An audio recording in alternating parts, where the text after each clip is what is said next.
नमस्कार. Doctor speak अंतर्गत आरोग्य संपदा या कार्यक्रमामध्ये आपणा सर्वांचं मनपूर्वक स्वागत. आपल्यापैकी प्रत्येकाला असं वाटत असतं की आपण चांगलं, निरोगी आणि आरोग्य संपन्न असं दीर्घायुष्य जगावं आणि त्यासाठी आपण प्रयत्नही करत असतो, काळजीही घेत असतो. पण काही वेळेला आपण काही संसर्गजन्य आजारांना बळी पडतो. अशा वेळेला आपण जेव्हा डॉक्टरांकडे जातो त्यावेळेला काही साधी औषधं ते आपल्याला देतात. पण समजा त्या औषधांनीही बरं वाटलं नाही आणि आपला आजार जर जास्त गंभीर व्हायला लागला तर मात्र आपल्याला ते अँटीबायोटिक्स अर्थात प्रतिजैविक देतात. मग तो 3 दिवसाचा किंवा 5 दिवसाचा कोर्स तुम्ही पूर्ण करा असं डॉक्टर आपल्याला सांगतात. तर प्रतिजैविक म्हणजे नेमकं काय असतं, त्याचा असा चटकन कसा काय बरं परिणाम होतो, किंवा काही वेळेला त्याचा अतिवापर होतो का, गैरवापर होतो का, हे सगळे प्रश्न आपल्या मनामध्ये पडू शकतात. आणि त्याच प्रश्नांना उत्तर मिळवण्यासाठी आजच्या या खास आरोग्य संपदा कार्यक्रमाचं आपण आयोजन केलेलं आहे. 18 ते 24 नोव्हेंबर हा जो सप्ताह आहे तो नुकताच जागतिक प्रतिजैविके जनजागृती सप्ताह म्हणून साजरा झाला. या निमित्तानं प्रतिजैविके म्हणजे काय, त्यांच्याबद्दलची माहिती ही सर्वसामान्यांना व्हावी यासाठी हा सप्ताह साजरा केला गेला. आणि म्हणूनच या निमित्तानंच आपण प्रतिजैविके या विषयावर आज बोलणार आहोत. आणि त्यासाठी आपण खास पाहुण्यांना आमंत्रित केलेलं आहे. डॉक्टर विशाल कुलकर्णी. नमस्कार. नमस्कार सर. या कार्यक्रमामध्ये आपलं मनपूर्वक स्वागत. थँक्यू. डॉक्टर विशाल कुलकर्णी हे भारतरत्न अटल बिहारी वाजपेयी मेडिकल कॉलेजमध्ये सूक्ष्म जीवशास्त्र विभागातील विभाग प्रमुख म्हणून कार्यरत आहेत. त्यांनी आपलं एमडीचं म्हणजे पदवी आणि पदव्युत्तर हे जे शिक्षण आहे ते आधी मुंबई आणि नंतर अंबेजोगाई इथनं पूर्ण केलेलं आहे. त्यांना पदवी आणि पदव्युत्तर अशा मेडिकलच्या विद्यार्थ्यांना शिकवण्याचा 7 वर्षांचा अनुभव आहे, अध्यापनाचा अनुभव आहे. आणि विशेष सांगायची गोष्ट म्हणजे कोरोना काळामध्ये कोविड-19 या सगळ्या काळामध्ये NABL नामांकित कोविड-19 प्रयोगशाळा प्रस्थापित करण्यामध्ये आणि त्या कार्यरत करण्यामध्ये त्यांचं विशेष योगदान आहे. आपण त्यांच्याकडनं प्रतिजैविके या विषयावर माहिती घेणारच आहोत. याशिवाय आपल्याकडे ज्या दुसऱ्या तज्ज्ञ आलेल्या आहेत त्यांचं नाव आहे डॉक्टर सायली पांडे. डॉक्टर, या कार्यक्रमामध्ये आपलं मनपूर्वक स्वागत. डॉक्टर सायली पांडे यांनीही सूक्ष्मजीवशास्त्र या विषयातच एमडी केलेलं आहे. त्या अटल बिहारी वाजपेयी या मेडिकल कॉलेजमध्ये सहाय्यक प्राध्यापक म्हणून कार्यरत आहेत. आणि विशेष म्हणजे इन्फेक्शन कंट्रोल अधिकारी म्हणूनही त्या कार्य करतात. तर अशा या 2 तज्ज्ञ डॉक्टरांची आपण चर्चा करणार आहोत प्रतिजैविके या आपल्या विषयावर. पहिला अतिशय साधा प्रश्न आहे, म्हणजे प्रतिजैविक म्हणजे नेमकं काय. आता त्याची शास्त्रीय व्याख्या तर असेलच, पण सर्वसामान्यांना कळेल अशी माहिती आपण प्रतिजैविके म्हणजे काय. प्रतिजैविकांना शास्त्रीयरित्या एक जेनेरिक टर्म वापरली जाते, त्यांना म्हणतात अँटीमायक्रोबियल्स. जी बोलीभाषेत सामान्यतः लोक त्याला अँटीबायोटिक्स असं म्हणतात. अँटीबायोटिक्स ही पूर्णतः 100% टर्म बरोबर नाही का ते मी आता सांगतोच पुढे. वर्ल्ड हेल्थ ऑर्गनायझेशन 2011 पर्यंत अँटीबायोटिक हीच टर्म वापरत होती, पण 2020 नंतर त्यांनी अँटीमायक्रोबियल हा शब्द वापरण्यास सुरू केलं. अँटीमायक्रोबियल, बरोबर. आता हे अँटीमायक्रोबियल्स हे जनरली वेगवेगळ्या संसर्गजन्य आजारांमध्ये सूक्ष्म जंतूंचा नायनाट करण्यासाठी आपण वापरतो. तर आता जनरली सूक्ष्म जंतू 4 प्रकारचे असतात.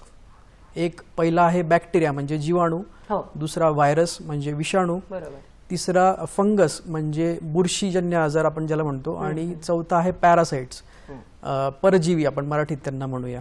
आता या 4 जंतूंच्या अगेन्स्ट रिस्पेक्टिव्हली जी आपण औषधे वापरतो किंवा अँटीमायक्रोबियल वापरतो, जसं बॅक्टेरियाच्या अगेन्स्ट अँटीबॅक्टेरियल किंवा अँटीबायोटिक अशी टर्म वापरतात. व्हायरसच्या विरुद्ध अँटीव्हायरल्स, फंगसच्या विरुद्ध अँटीफंगल्स आणि पॅरासाइट्सच्या विरुद्ध अँटीपॅरासाइटिक.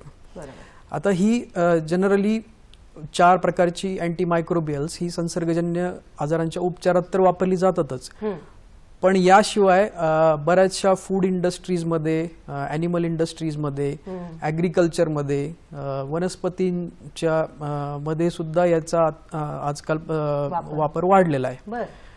आणि ही अँटी मायक्रोबियल्स जनरली दोन प्रकारे बनवले जातात. एक तर दुसऱ्या जीवाणूंपासून, ज्याचं क्लासिकल एक्झाम्पल पेनिसिलिन, जे आपण पेनिसिलियम या बुरशीपासून बनवलेलं आहे, किंवा कृत्रिमरित्या सुद्धा बनवता येतात, जसं सल्फोनामाइड्स आहे. तर ही झाली अँटी मायक्रोबियलची वाक्य. डॉक्टर सायली, तुमच्याकडे वळते. ही प्रतिजैविक ही वापरात कधीपासून नेमकी आली किंवा कधी त्यांचा शोध लागला, त्याचा काही इतिहास आहे का? प्रतिजैविक जेव्हा नव्हती तेव्हा आपल्याकडे खूप संसर्गजन्य आजार जे होते ते बरेच प्रमाणात प्रचलित झाले होते आणि त्यामुळे मृतदराची संख्या पण खूप वाढली होती. जसं प्लेगची महामारी जे सगळ्यांनाच आपल्याला माहिती आहे. पण नंतर 1940 ते 1960 याला आपण म्हणतो अँटीबायोटिक गोल्डन पिरियड, म्हणजे प्रतिजैविकांचा सोनेरी काळ. म्हणजे त्या काळात बरीच प्रतिजैविकांचे शोध लागला, जसं टेट्रासायक्लिन, सल्फोनामाइड, मॅक्रोलिड्स, या सगळ्या प्रतिजैविकांचा त्या काळात शोध लागला. नंतर फर्स्ट अँटीबायोटिक म्हणजे पहिलं प्रतिजैवक हे जसं सरांनी सांगितलं पेनिसिलिन, हे पेनिसिलियम पासून डॉक्टर अलेक्झांडर फ्लेमिंग यांनी याचा शोध लावला. यानंतर आताच्या काही काळात प्रतिजैविकांचा शोध हा अतिशय कमी प्रमाणात लागला आहे. म्हणजे जेव्हा ते प्रतिजैविक नव्हती त्यावेळेला रुग्णांना त्याचा वेदना किंवा गंभीरता ही जास्त त्रासदायक होत असणार. हो, त्यावेळेस कसं होतं, जेव्हा संसर्गजन्य रोग जास्त होते, जेव्हा प्रतिजैविक नव्हते, तेव्हा वनस्पतीपासून किंवा बुरशीपासून बनवून, मोल्ड पासून बनवून औषधं दिल्या जायची. मग आता त्यामुळे मृत संख्या खूप वाढली होती आणि जसे प्रतिजैविक आपले शोध लागला तशी जीवितहानी ही अतिशय कमी प्रमाणात व्हायला. डॉक्टर विशाल कुलकर्णी, तुम्हाला पुढचा प्रश्न विचारते. आत्ताच मी म्हणाले त्याप्रमाणे की 18 नोव्हेंबर ते 24 नोव्हेंबर हा आपण या प्रतिजैविक जनजागृती सप्ताह म्हणून साजरा करतो. तर हे साजरा करण्यामागची नेमकी काय भूमिका आहे, उद्देश आहे आणि तो कधीपासून साजरा केला जातो? आता डॉक्टर सायली यांनी सांगितलं की प्रतिजैविकांचा शोध कसा लागला. 1950 नंतर वेगवेगळ्या क्लासेसचे ड्रग्ज बनण्यात आले, त्याचा बऱ्याचसा युद्धामध्ये वापर झाला, त्याचा युद्धामध्ये सैनिकांच्या ट्रीटमेंटवर आणि नंतर वापरावर निर्बंध सुटत गेला, म्हणजे त्याचा अनिर्बंध वापर वाढत गेला. आता मगाशी मी इंडस्ट्रीजमध्ये सुद्धा सांगितलं, इंडस्ट्रीजमध्ये सुद्धा वापर वाढला गेलेला आहे. तर हळूहळू नंतर काय लक्षात आलं की या प्रतिजैविकांचा प्रभाव हा निष्प्रभ होत आहे किंवा कमी प्रमाणात आढळून येत आहे. तर ह्या गोष्टी जशा जशा वैद्यकीय शास्त्रांमध्ये शास्त्रज्ञांना लक्षात येऊ लागल्या तर त्यांना अशी जाणीव होऊ लागली की याच्यासाठी आपण काहीतरी केलं पाहिजे. तर 2015 मध्ये वर्ल्ड हेल्थ काँग्रेस यांच्या मीटिंगमध्ये असं ठरलं गेलं की याची एक जनजागृती व्हायला पाहिजे, याचा एक अवेअरनेस क्रिएट व्हायला पाहिजे. तर तेव्हापासून प्रतिवर्षी हा सप्ताह सुरुवात याची करण्यात आली 18 ते 24 नोव्हेंबर. आता या सप्ताहामध्ये म्हणजे याची विजन काय होती त्या लोकांची, तर जे जगातले शास्त्रीय म्हणा किंवा अशास्त्रीय म्हणा विविध स्तर आहेत, जसे सामान्य जनता आहे, आरोग्य संस्था आहे, इंडस्ट्रियल सेक्टर आहे, शासनाचं सेक्टर, शासनाचा काय रोल आहे, या सगळ्यांची इन्व्हॉल्वमेंट याच्यामध्ये व्हायला पाहिजे अँटीबायोटिकचा वापर कमी होण्यासाठी आणि यांची एकमेकांमध्ये सुसूत्रता पाहिजे. तर हे होण्यासाठी मग या आठवड्यामध्ये काही गोष्टी केल्या जातात, जसे अवेअरनेस होण्यासाठी मग काही प्रशिक्षण दिले जातात, कार्यशाळा अरेंज केले जातात, परिषदा अरेंज केल्या जातात, काही थीम वापरून, जसं यावर्षीची थीम आहे गो ब्लू, म्हणजे एखाद्या म्हणजे एखाद्या ऑर्गनायझेशन, एखाद्या डिपार्टमेंटनी सगळ्यांनी ब्लू किंवा निळ्या कलरचे कपडे घालून एक संदेश द्यायचा आहे की म्हणजे लोकांचं लक्ष वेधण्यासाठी या गोष्टी करायच्या आहेत. बरोबर. तर अशा गोष्टी भित्तीपत्रकांचं किंवा पोस्टर प्रेझेंटेशन ज्याला म्हणतो, प्रश्नमंजुषा, क्विज कॉम्पिटिशन, या गोष्टी या आठवड्यामध्ये केल्या जातात. प्रतिजैविके जनजागृती सप्ताह साजरा केला जातो. तो प्रामुख्याने या प्रतिजैविकांची माहिती सामान्य जनांना तर व्हावी, त्याचबरोबर आरोग्य, शासकीय या पातळीवर व्हावी यासाठी केला जातो. या संदर्भातली अधिक माहिती आपण घेणारच आहोत, पण तत्पूर्वी घेऊयात क्षणभराची विश्रांती. डॉक्टर स्पीक अंतर्गत आरोग्य संपदा या कार्यक्रमामध्ये आपणा सर्वांचं स्वागत. पुढचा एक प्रश्न मला या संदर्भातच आपल्याला विचारायचा आहे की आता संसर्गजन्य आजार झालेला आहे आणि त्याच्यावर आपण उपचार घेतोय, पण आता या उपचाराच्या कोणत्या टप्प्यावर डॉक्टर नेमकं आता आपल्याला अँटीबायोटिक्स किंवा प्रतिजैविक द्यायला लागतील असं ठरवतात, किंवा रुग्णांनी सुद्धा ती कोणत्या टप्प्यावर सुरू करायला पाहिजे? जनरली आता रुग्ण डॉक्टरांकडे कोणत्या स्टेजला जातो? जनरली रुग्णाला लक्षणं असल्यावर, काही सिम्पटम्स असल्यावर रुग्ण हा फिजिशियनकडे किंवा क्लिनिशियनकडे जातो. रुग्ण डॉक्टरांकडे गेल्यानंतर डॉक्टर त्याची पहिल्यांदा तपासणी करतो, ज्याला क्लिनिकल एक्झामिनेशन म्हणतात. त्याच्यावरून एक अंदाजा लावतो की हे इन्फेक्शन असू शकतं त्याला. त्या लक्षणांवरून तो काही तपासण्या सजेस्ट करतो त्याला. त्यासाठी काही सॅम्पल्स घेतले जातात. जसं ट्युबरक्युलोसिसमध्ये थुंकीचं सॅम्पल घेतलं जातं, टायफॉइडमध्ये ब्लडचं सॅम्पल घेतलं जातं, युरिनरी ट्रॅक इन्फेक्शनमध्ये युरिनचं सॅम्पल घेतलं जातं. हे सॅम्पल प्रयोगशाळेत पाठवले जातात आणि तिथे एक्सपर्टचा रोल येतो, जे म्हणजे मायक्रोबायोलॉजिस्ट आहेत, जे म्हणजे आम्ही ज्या फील्डमधून आहोत, सूक्ष्मजीवशास्त्रज्ञ. आता या प्रयोगशाळेमध्ये या सॅम्पल्सचं काय होतं? या सॅम्पल जनरली हे आमच्याकडे काही मटेरियल असतं ज्याला मीडिया म्हणतात, त्याच्यावर टाकले जातात आणि त्यांची वाढ केली जाते. त्याला ग्रोथ असे म्हणतात. आणि ती ग्रोथ आल्यानंतर त्याच्या काही छोट्या छोट्या तपासण्या केल्या जातात, ज्याच्यावरून आपल्याला कोणता जंतू आहे ज्याच्यामुळे संसर्ग झालेला आहे हे कळते. तसेच एक ऍडिशनल टेस्ट केली जाते, त्याला म्हणतात अँटीबायोटिक सेन्सिटिव्हिटी टेस्ट, ज्याच्यामुळे कुठले अँटीबायोटिक्स हे त्याच्यावर उपयोगी पडतील आणि कुठले उपयोगी पडू शकत नाही, म्हणजे सेन्सिटिव्ह किंवा रेझिस्टंट, ही माहिती आपल्याला या टेस्टमधून मिळते. पण याचा प्रॉब्लेम काय, याला जनरली 48 तास लागतात हा रिपोर्ट येईपर्यंत. आता तोपर्यंत जर पेशंटला सिरियस आहे किंवा तीव्र लक्षणं आहे तोपर्यंत थांबण्यात काय पॉइंट नसतो. तर मग अशा वेळी डॉक्टर्स काय करतात, आपल्याकडे डेटा असतो मागचा की ह्या लोकॅलिटीमध्ये हे ऑर्गॅनिझम संसर्ग करू शकतात आणि हे अँटीबायोटिक त्याच्यावर उपयोगी आहेत. तर या डेटावरून एक थेरपी चालू केली जाते, त्याला म्हणतात इम्पिरिकल थेरपी, सो दॅट पेशंटची लक्षणे कमी होण्यास मदत होईल. आणि 2 दिवसांनी रिपोर्ट आल्यानंतर त्या रिपोर्ट मधले जंतू आणि अँटीबायोटिक्स बघून ते अँटीबायोटिक जर सेम असेल तर तेच कंटिन्यू केलं जातं, नसेल तर ते चेंज केलं जातं. त्याला एस्केलेशन किंवा डिएस्केलेशन फिनॉमिनॉन म्हणतात. म्हणजे हायर अँटीबायोटिक पाहिजे तर त्याला एस्केलेशन, अँटीबायोटिकची स्टेज वाढवायची, लोअर पाहिजे तर डिएस्केलेशन असं म्हणतात. ठीक आहे. याला पॅथोजन डायरेक्टेड थेरपी म्हणजे जंतूनुसार कुठली थेरपी द्यायची ही एक आयडियल पद्धत आहे, पण ही फॉलो केली गेली पाहिजे सगळ्या म्हणजे क्लिनिक्समध्ये, हॉस्पिटल्समध्ये सुद्धा. त्यानंतर ओपीडी बेसिसवर जे ड्रग्ज दिले जातात बाह्य रुग्ण विभागात डॉक्टर्सकडून, ते रुग्णांनी पूर्ण कोर्स त्याचा कंप्लीट केला पाहिजे. आता याच्यात मी अजून एक गोष्ट ऍड करू शकतो. रुग्णाला जरी बरं वाटत आहे या स्टेजला, पण तरी पूर्ण बॉडीतून त्याच्या सूक्ष्मजीव जंतूंचा नायनाट झालेला नसतो. तर मग अशा वेळेस काय होतं, काही जंतू तसेच राहतात आणि जिवंत राहतात किंवा त्याच्यातले काही रेझिस्टंट पण बनतात. टीबी हे क्लासिकल एक्झाम्पल आहे, ट्रीटमेंट सोडून पुढे त्याचं रूपांतर ड्रग रेझिस्टंट टीबी मध्ये होण्याचं. मग एखादा बॅक्टेरिया जिवंत राहतो आणि तो रेझिस्टंट बनतो, बाकीचे मरतात, पण तो मल्टिप्लाय व्हायला लागतोय आणि मग त्याची पॉवर नॅचरली वाढायला लागते आणि तो पलटवार करणारच कधी ना कधी. डॉक्टर सायली, तुमच्याकडे वळूयात की काही वेळेला ही जी प्रतिजैविक आहेत प्रभाव पाडत नाहीयेत, त्याचा जेवढा हवा तेवढा उपयोग होत नाही असं दिसतं काही वेळेला, तर ह्याला नेमकं काय कारण असेल?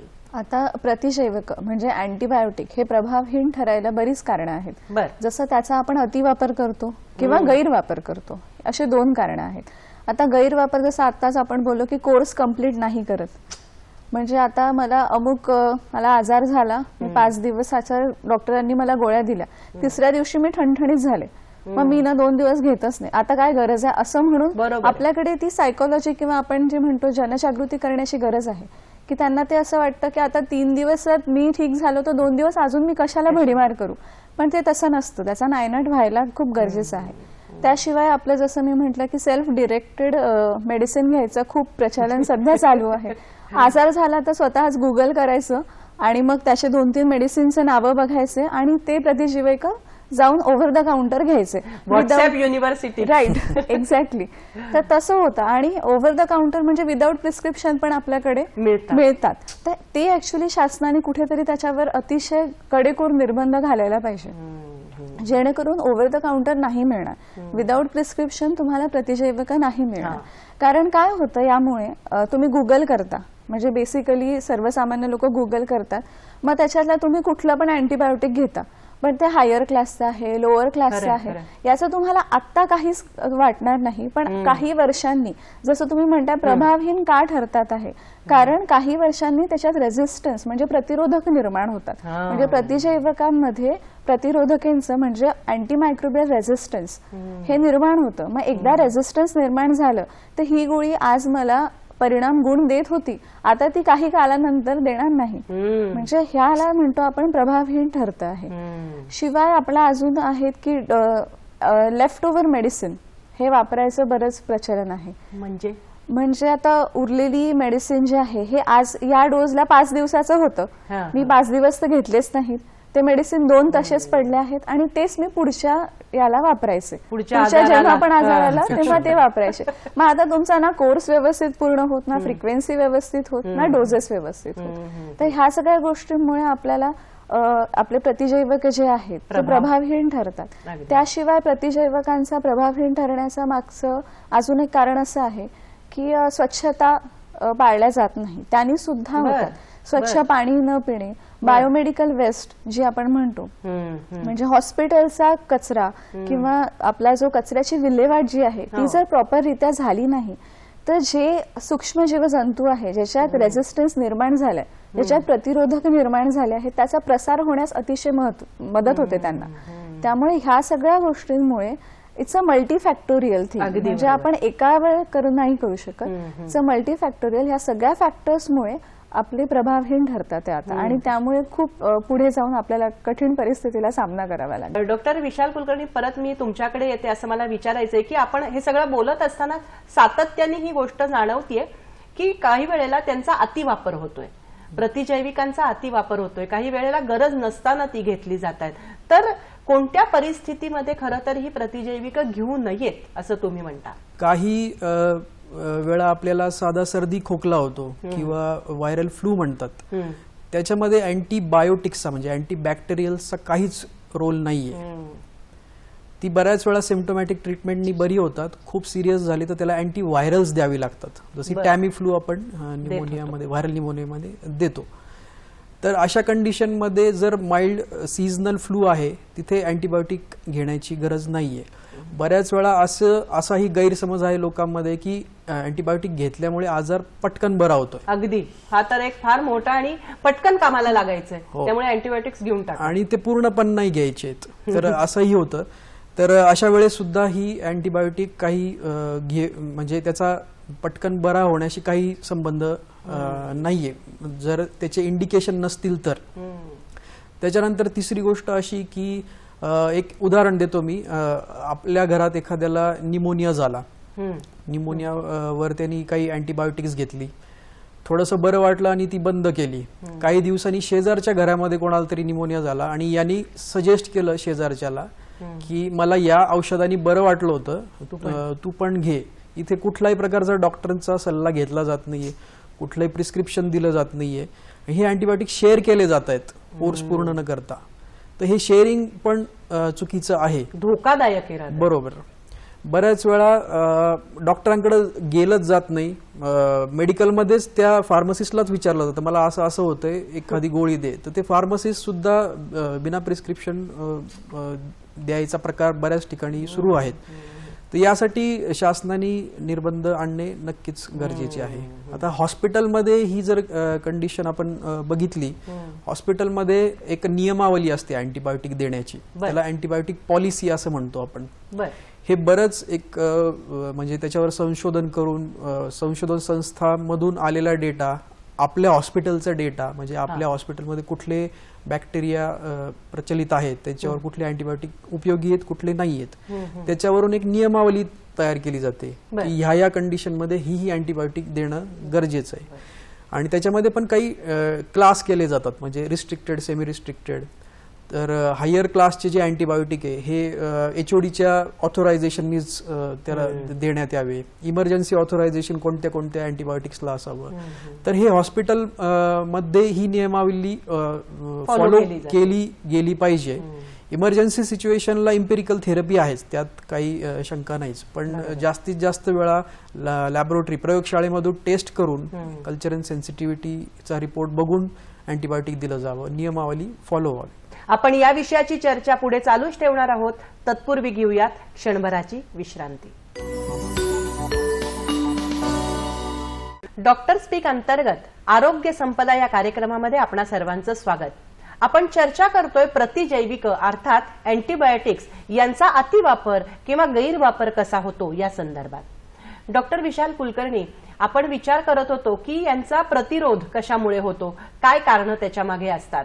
आता हे सगळं झाल्यानंतर रुग्णाला नेमका कोणत्या आणि कशा प्रकारच्या समस्यांना किंवा अडचणींना तोंड द्यायला लागतं, कारण आता तर तो रेजिस्टन्स तयार झालाय, मग काय करणार रुग्ण? पहिला प्रश्नाचं उत्तर येतं की रेजिस्टन्सची कारण काय. अनिर्बंध वापर हे तर आपण डिस्कस केलंच. आता थोडंसं डीप लेवलवर जाऊया. बॅक्टेरियल लेवलवर समजा बॅक्टेरियामध्ये रेजिस्टन्स होण्याची कारणे काय.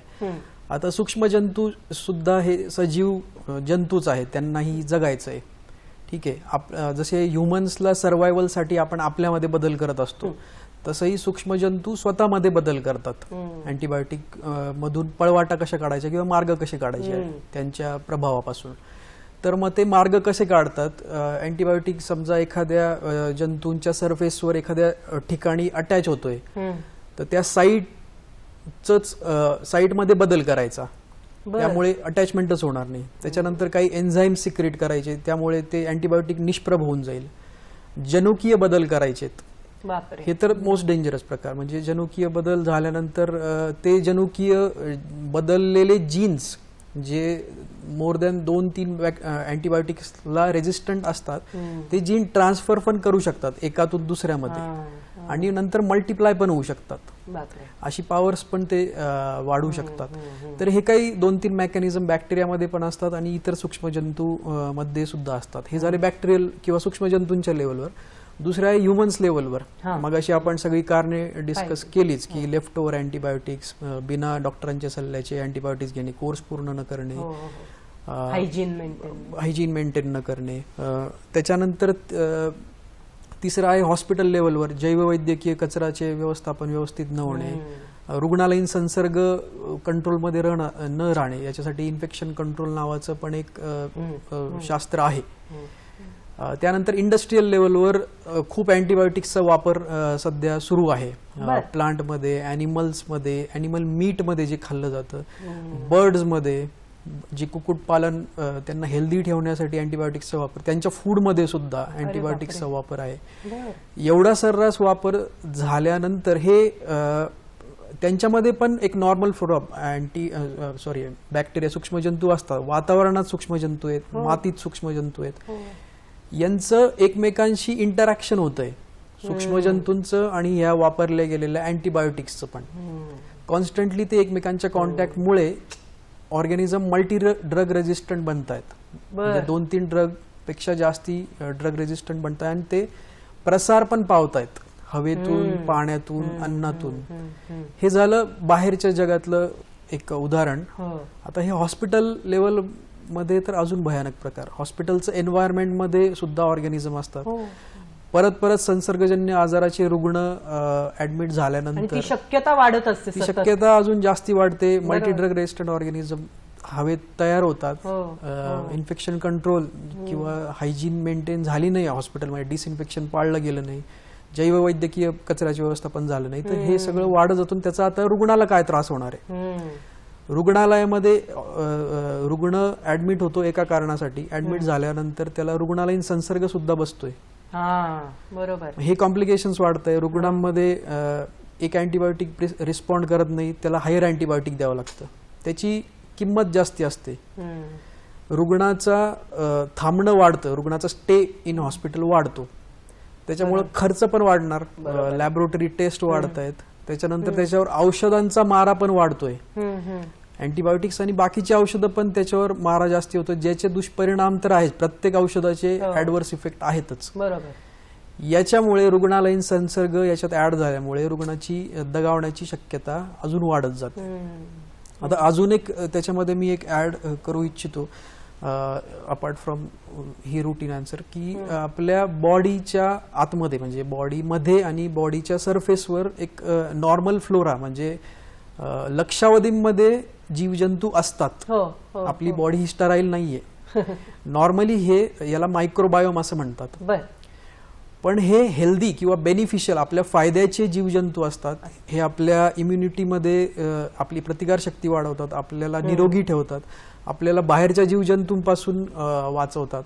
आपली जी पचन संस्था आहे याच्यामध्ये लक्षावधी बॅक्टेरिया असतात. बरोबर. तर जेव्हा डायरिया वगैरे होतो त्याच्यामध्ये अँटीबायोटिकची गरज नसते. जेव्हा मग आपण अँटीबायोटिक घेतो ते आपल्या नॉर्मल फ्लोराला पण मारतायत, जे आपल्याला बेनिफिशियल आहे, जे आपल्याला फायदेशीर आहे, आपली प्रतिकारशक्ती वाढवतात, हेल्दी ठेवतायत आपल्याला. अजून काही एक्झाम्पल देतो की लहान मुलात तर हे खूप इम्पॉर्टन्स आहे. लहान मुलांमध्ये आईच्या दुधातून हेल्दी बॅक्टेरिया ट्रान्समिट होतात पचन संस्थेला आणि त्यांना निरोगी राखण्यात मदत करतात. हेच जर बॅक्टेरिया मारले गेले लहान मुलांच्या पचन संस्थेमधले, त्यांच्या ग्रोथवर पण इफेक्ट होतो, परिणाम होतो, त्यांच्या इम्युनिटीवर परिणाम होतोय. नॉर्मल डिलिव्हरी मधून झालेले बाळ आणि सिझेरियन सेक्शन मधून झालेले बाळ यांच्या इम्युनिटीमध्ये फरक असलेलं हे प्रूव्हन आहे. त्याच्यामुळे ह्या नॉर्मल फ्लोरा किंवा मायक्रोबायोमला पण फटका बसतोय, जो आपल्याला बेनिफिशियल आहे. तर ही सगळी रुग्णांना कारण फेस करावं लागतं किंवा कॉम्प्लिकेशन फेस करावं लागतं. डॉक्टर सायली, तुम्ही इन्फेक्शन कंट्रोल अधिकारी म्हणूनही काम करता, तर याच अनुषंगाने पुढचा प्रश्न असा येतो की या प्रतिजैविकांचा आता प्रतिरोध निर्माण झालाय, तर भारतामध्ये किंवा इन जनरल जगामध्ये असे कोणते भयानक आजार उद्भवतात का किंवा उद्भवू लागलेत का किंवा उद्भवू शकतील का? उद्भवले पण आहेत आणि उद्भवण्याची शक्यता पण आहे. आपल्याकडे पुढे खूप मोठे चॅलेंजेस आहेत. आता अँटीमायक्रोबियल रेझिस्टन्स म्हणजे काय एक्झॅक्टली, की आपण आता एक अँटीबायोटिक मी घेत होते, ते नष्ट करत होते सूक्ष्मजीव, पण आता ते रेझिस्टन्स झाल्यामुळे ते नष्ट नाही करत. आता तुम्ही उपचार कधी करणार? जेव्हा तुमच्याकडे औषधं असतील तेव्हाच तुम्ही उपचार करू शकता. आता डॉक्टरी उपचार, त्याला औषधच नाही आहे, तर ते उपचार करतील कसं? आता एखाद्या ट्रीटमेंटसाठी काही औषधं आहेत, पण ते जर त्या रुग्णावर परिणामच नाही करत आहेत, ते त्याच्यावर गुणच नाही दाखवत आहे, तर डॉक्टर ट्रीट काय करतील? आपल्याकडे क्षयरोगाचे फर्स्ट लाईन ट्रीटमेंटमध्ये 4 अँटीबायोटिक्स येतात, जसं पायरेझिनामाइड, रिफॅम्पिसिन, इथॅम्ब्युटामॉल आणि आयसोनियासिड. मग आता यापैकी 2 जर रेझिस्टंट आहे तर त्याला आपण मल्टी ड्रग म्हणतो. म्हणजे पेशंट जवळ किती ऑप्शन उरले? 2च. आता एक्सटेन्सिव्हली ड्रग रेझिस्टंट म्हणजे 4ही औषधं फेल. बापरे. मग आता त्याला पुन्हा रिसर्च झाला, मग आता पुन्हा त्याच्यावर नवीन अँटीबायोटिक्सचा शोध झाला.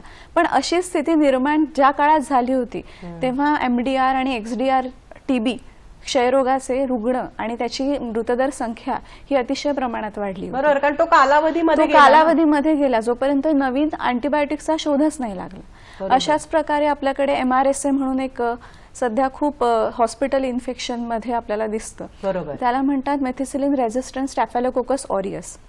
तर स्टॅफिलोकोकस ऑरियस हा एक सूक्ष्म जीवजंतू आहे, ज्यामुळे आपल्याकडे न्यूमोनिया प्रोड्यूस होतो, म्हणजे कम्युनिटी अक्वायर्ड न्यूमोनिया म्हणतो आपण. तर आता सगळ्यात पहिलं जसं मी सांगितलं की पेनिसिलिन हे फर्स्ट अँटीबायोटिक होतं, तर हे स्टॅफिलोकोकस ऑरियसला चालत होतं. काही कालांतराने ते रेझिस्टंट झालं, ते प्रतिजैवक प्रतिरोधक झालं. बरोबर. आता तो पण आपण यूज नाही करू शकत. मग काही कालांतराने मेथिसिलिन हे आपण अँटीबायोटिक त्याच्यावर शोधून काढलं. आता मेथिसिलिन सुद्धा रेझिस्टंट झालं. तर आपल्याकडे चॉईस खूप कमी उरले. आता त्याच्यासाठी जसं vancomycin, linezolid, so we have very few choices left. आता आमची भीती ही आहे, कालांतराने जेव्हा हे सुद्धा रेझिस्टंट होतील तेव्हा आपल्याकडे काय आहे? तर ही स्थिती खूप भयावह आहे. प्रतिजैवकांचा खूप अभाव होतो बघ जेव्हा रेझिस्टन्स डेव्हलप होतं. अजून त्याचे उदाहरण द्यायचं म्हटलं तर ESBL, extended spectrum beta lactamase. Beta lactam नावाचा एक ग्रुप असतो अँटीबायोटिक्सचा.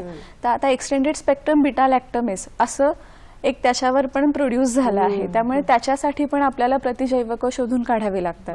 नंतर मलेरियासाठी ड्रग रेझिस्टंट मलेरियाचे पण बऱ्याच केसेस सापडतात. ड्रग रेझिस्टंट कॅन्डिडा म्हणजे फंगल इन्फेक्शन पण बरेच ड्रग रेझिस्टंट असतात आणि फंगल अँटी फंगसचं फार कमी आहे तसेच.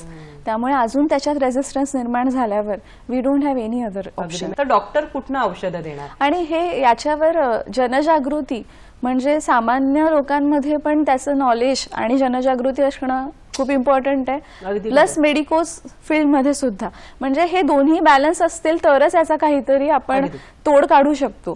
किंवा एकच आपण मेडिकल फील्डमध्ये खूप रिसर्च करायचा, नवीन नवीन औषधं शोधून काढायची आणि इकडे सामान्य जनजागृतीच नाही आहे, तर हे ताळमेळ बसणार नाही. डॉक्टर विशाल, तुमच्याकडे परत एकदा वळते की आपण मगाशी म्हणत होतो की हे सगळं रेजिस्टन्स होणं हे धोकादायक आहे आणि त्याचा बॅलन्स किंवा त्याची जनजागृतीही करणं गरजेचं आहे.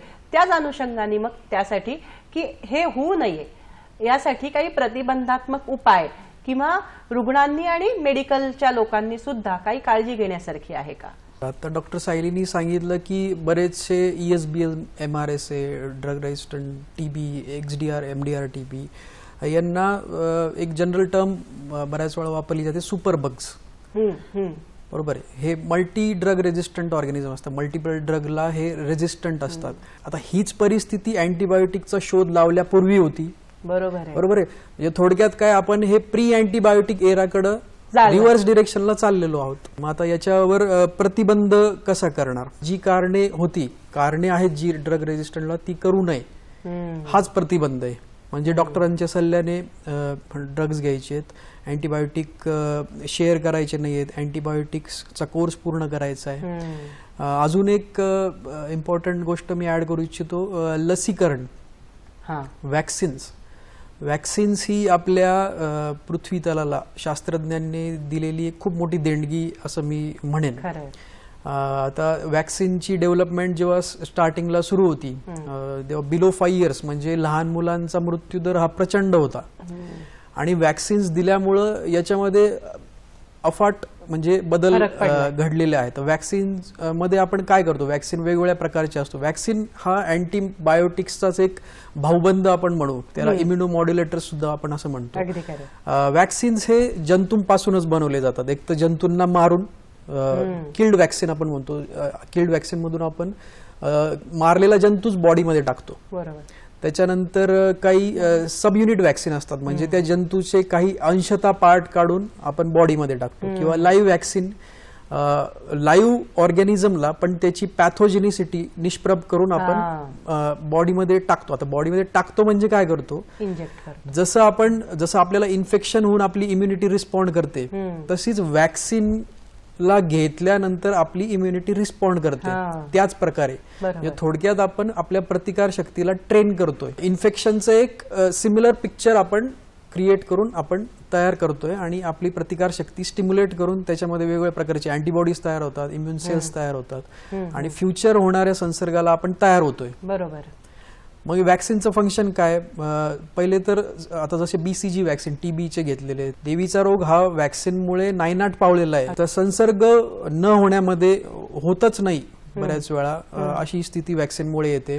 किंवा झाल्या तर त्याची तीव्रता बरीचशी कमी असते. आता कोरोनामध्ये आपण बघितलंच, वॅक्सिनमुळे बराच फरक पडलेला आहे. तर हे वॅक्सिनचं फंक्शन आहे. असे प्रतिबंधात्मक उपाय, जनरल स्वच्छता, वैयक्तिक स्वच्छता पाळणे, हॉस्पिटलमध्ये जैववैद्यकीय कचऱ्याचे व्यवस्थापन, रुग्णालयीन संसर्ग कमीत कमी ठेवण्यासाठी वेगवेगळ्या गोष्टी केल्या जातात. एक हॉस्पिटल इन्फेक्शनचं डिपार्टमेंटच वेगळं असतं, रुग्णालयीन संसर्गाचं, त्याची कमिटी पण असते. प्रेक्षक हो, या संदर्भातली चर्चा आपण पुढे चालूच ठेवणार आहोत. तत्पूर्वी घेऊयात क्षणभराची विश्रांती.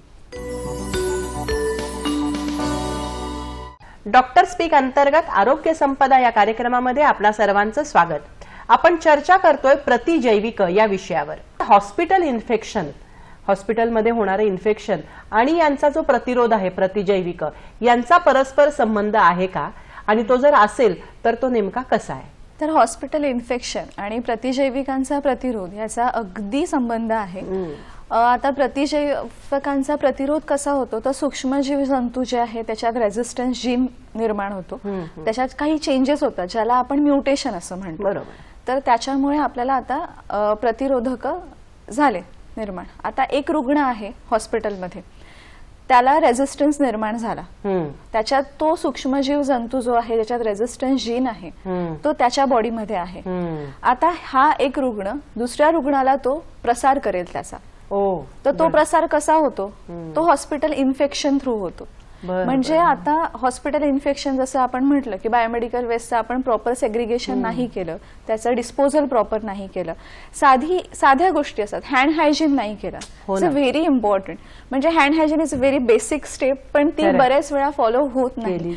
आता त्यांना पण वर्कलोड असतं वगैरे अशी कारणं असतात, पण ती हॅबिच्युअल गोष्ट आहे. जसं आपण हॅबिट टाकू तशा त्या गोष्टी घडत जातात. प्रत्येक रोगाच्या रिलेटेड आणि इव्हन प्रत्येक पेशंट टू पेशंट जेव्हा पण आपण जातो, रिलेटिव्ह म्हणा किंवा मग मेडिकल फील्ड मधले लोक पण, त्यांनी हँड हायजीन करणं हे अतिशय इम्पॉर्टंट आहे. तर ह्या काही इन्फेक्शन कंट्रोल प्रॅक्टिसेस आपण म्हणतो, जसं हँड हायजीन आहे, स्टँडर्ड प्रिकॉशन्स असतात. स्टँडर्ड प्रिकॉशन म्हणजे simple things. It's a cough etiquette. Cough आला तर कसं करायचं, म्हणजे कसा यूज करायचा, आपण स्लीव्हवर करायचं का हँड्सवर करायचं, हे बेसिक ट्रेनिंग आपल्याला, कारण की आपल्या हॉस्पिटलमध्ये काम करणारे वर्कर्स यांना ते ट्रेनिंग देणं अतिशय इम्पॉर्टंट आहे, कारण ते सारखे त्यांच्या संपर्कात असतात. बरोबर. त्याच्यामुळे तो प्रसार होण्यासाठी खूप मदत होते जर आपण इन्फेक्शन कंट्रोल प्रॅक्टिसेसचा फॉलो नाही केला तर. त्यामुळे हा जो प्रसार आपण थांबवला पाहिजे, याच्यासाठी as a infection control officer मी सुद्धा आमच्या हॉस्पिटलमध्ये आम्ही याचंच प्रशिक्षण देतो त्यांना, की ज्यामुळे आपल्याला अँटीमायक्रोबियल रेझिस्टन्स जे आपण म्हणतो आहे, जे प्रतिजैवकांचा प्रतिरोध होतो आहे, याला सुद्धा आळा घालण्यात ते मदत करतं. सवयीचा भाग आहे. ती सवय इन्कल्केट करायला आपल्याला बराच कालावधी घालवावा लागतो. सर, आता आपण थोडासा कोरोनाचाही विषय चर्चा केली त्याच्या संदर्भात, तर या अनुषंगानेच मला एक विचारायचं की गेले 2-2.5 वर्षांचा जो काळ होता तो सगळ्यांसाठीच खूप भयंकर झाला. कोरोना हा इथे होता आणि या आजारामुळे सगळे खूप अडचणीत आले. तर या काळामध्ये अँटीबायोटिक्सचा वापर नेमका कसा झाला, किती प्रमाणात झाला, आणि तो जर झाला असेल तर त्याचे नेमके परिणाम कसे दिसले, चांगले वाईट दोन्ही अर्थाने मला विचारायचं. मागचे 2-3 वर्ष आपल्यासाठी अतिशय कठीण काळ होता. पर्टिक्युलरली दुसऱ्या-तिसऱ्या लाटेमध्ये काय हाहाकार उडाला होता हे आपण आपल्या उघड्या डोळ्यांनी बघितलेलं आहे. आरोग्य संस्थांवर किती ताण आलेला होता, डॉक्टरांवर किती ताण आलेला होता, त्यांचे शर्थीचे प्रयत्न चालू होते, मॅन पॉवर कमी पडत होती, लॅबोरेटरीजमध्ये सॅम्पलचा लोड हँडल करणं अवघड जात होतं. तर या सगळ्या मध्ये रुग्णालय तुडुंब भरून वाहत होती, आयसीयूज कमी पडत होते, बेड मिळत नव्हते, खाटा मिळत नव्हत्या आपल्याला, व्हेंटिलेटर्सचा वापर वाढला होता. तर या सगळ्या गोष्टी होत असताना मेन उद्दिष्ट किंवा मेन ध्येय किंवा दिव्य हे पेशंटला वाचवण्याचंच होतं, त्याचा जीव वाचवणं हेच एक इम्पॉर्टन्स. म्हणजे डॉक्टरांनी स्वतःची केअर न करता या गोष्टी केलेल्या. त्याच्यामध्ये बरेच डॉक्टर सुद्धा इन्फेक्ट झालेले, डेथ पण झालेले आहेत बऱ्याचशा डॉक्टरांची. तर नक्कीच व्हेंटिलेटरचा वापर वाढला, न्यूमोनिया बऱ्याच जणांना बसत होता, मल्टी ऑर्गन फेल्युअर्स होत होतं, पेशंट सिरियस असल्यामुळे इम्पेरिकल थेरपीचा वापर वाढलेला होता, हायर अँटीबायोटिक्स दिले जात होते. आणि तेव्हा आता हा विषाणू आहे, विषाणूवर त्या काळामध्ये औषध नव्हतं, अँटीव्हायरल नव्हतंच. तर अशा वेळी जसं आपण म्हणत होतो करायचं काय, त्याच्यामुळे जे अवेलेबल आहे, इम्पेरिकल आहे, हाय अँटीबायोटिक आहे ते देणं गरजेचं होतं, म्हणजे द्यावंच लागत होतं. तर नक्कीच अँटीबायोटिक्सचा वापर वाढलेला होता. पण त्याचा फायदा नंतर असा झाला की लवकर क्लिनिकल ट्रायल्स सुरू झाल्या आपल्या देशामध्ये पण आणि बाहेरच्या देशामध्ये पण, नवीन अँटीव्हायरल्सचा शोध लावण्यासाठी.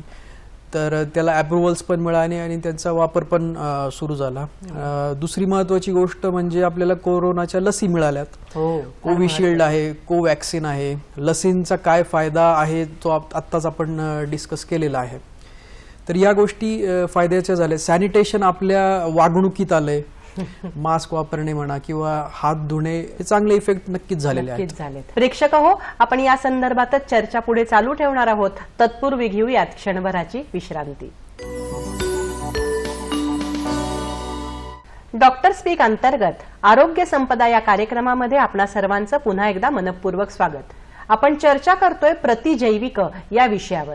डॉक्टर सायली, मला आता तुम्हाला एक प्रश्न विचारायचा आहे की 18 ते 24 नोव्हेंबर हा जो सप्ताह आहे तो जागतिक प्रतिजैविक जागरूकता सप्ताह म्हणून सगळीकडे साजरा केला गेलेला आहे. तर या संदर्भात तुमच्या रुग्णालयामध्ये काय विशेष उपक्रम केले जातात किंवा कशा प्रकारची नेमकी जनजागृती केली जाते? पुणे महानगरपालिका अंतर्गत आमचं नव्यानेच प्रस्थापित झालेलं भारतरत्न अटल बिहारी वाजपेयी मेडिकल कॉलेज, इथे सुद्धा हा आम्ही world anti microbial resistance week हा जो आहे हा आम्ही साजरा केला. तर याच्यात आम्ही आमचे माननीय डीन डॉक्टर आशिष बंगिनवार सर यांच्या उपस्थितीत गो ब्लू कॅम्पेन आम्ही राबवली. तर सगळ्यांनी ब्लू कलरचा आम्ही परिधान केले होते पोशाख, आणि त्याच्यात आम्ही जनजागृती प्रशिक्षण सगळ्या हॉस्पिटल स्टाफचं असं घेण्यात आलं. त्याशिवाय आम्ही डीन सरांच्या मार्गदर्शनाखाली अँटीबायोटिक पॉलिसी सुद्धा एस्टॅब्लिश केली हॉस्पिटलची. आता हे नव्याने रुग्णालय आहे आमचं, आता हॉस्पिटल नव्याने झालंय.